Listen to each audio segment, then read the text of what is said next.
ज्या असतात, आता बाकीच्या डिपार्टमेंटमध्ये वेगवेगळ्या काही कारणं असतील किंवा त्यांचे ताणतणावाचे प्रसंग वेगळे असतील.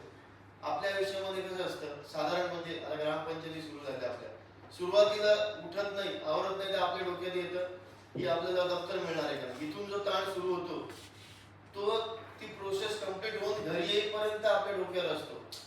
बरोबर आहे, काही चुकतंय का? चेहरे असे म्हणजे माझ्या म्हणण्यात ताण वाटतंय काय असं वाटत असो. तर कसं असतं म्हणजे त्याच्यातनं कुठेतरी बाहेर पडायला आपल्याला काहीतरी एक मार्ग पाहिजे असतो.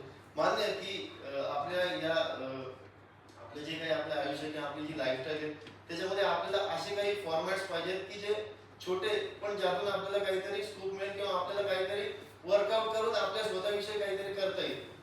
तर ह्या फॉर्मॅट म्हणजे काही लोक आपले योगाला जातात, काही लोक पाहायला जातात, काही लोक फिरायला जातात, त्या सगळ्यांना पूरक अशा गोष्टी आहेत या, असं मला वाटतं बरं का.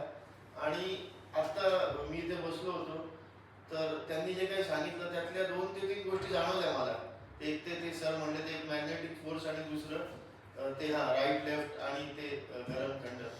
तर मला असं आहे की तुम्हाला हे जाणवलं असेल आणि याचा आपल्याला भविष्यात सुद्धा फायदा होऊ शकतो.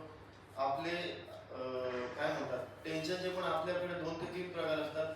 एक त्या गोष्टीमुळे येणारं टेन्शन आणि दुसरं त्या गोष्टींच्या व्यतिरिक्त येणारं टेन्शन जे जास्त धोकादायक असतं. गोष्टीमुळे येणारं टेन्शन आपण कंट्रोल करू शकतो किंवा आपली तेवढी कॅपॅसिटी आहे त्याच्यावर वर्कआउट करण्याची. पण हे जे बाकीचं बाहेरचं जे टेन्शन येतं ते कंट्रोल करणं फार अवघड असतं आणि मला वाटतं की हे सहज योग वगैरे या गोष्टींमुळे त्यात फायदा होऊ शकतो आणि त्यात थोडं आपल्या म्हणजे आपण आपल्या स्वतःकडे लक्ष देऊन आपला विकास करू शकतो. तर मी सरांच्या टीमचं आणि या फाउंडेशनचे आभार मानतो आणि त्याचा आपल्याला फायदा होईल.